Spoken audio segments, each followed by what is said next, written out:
আমি মনে করি বিগত 15-16 বছর ধরে আমি বাধ্য হয়ে বিদেশে আছি। এই দেশে থাকার ফলে যে অভিজ্ঞতা আমার হয়েছে, আমরা যত যাই করি, আমরা যদি দেশে সমাজে জবাবদিহিতা, নির্বাচনী ব্যবস্থাকে যদি আমরা তৈরি করতে না পারি, কোনোভাবেই আমরা কোনো সমস্যার সমাধান করতে পারবো না।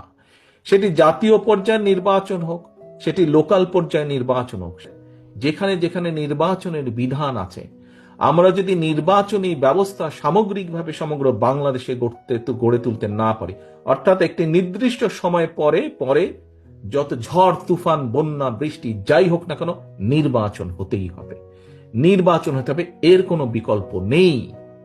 এটি হতে হবে, এই ব্যবস্থাকে নিশ্চিত করতে হবে, এই ব্যবস্থাটাকে টেনে আমাদের নিয়ে যেতেই হবে, চালাতে হবেই আমাদের, কোনো কম্প্রোমাইজ নেই।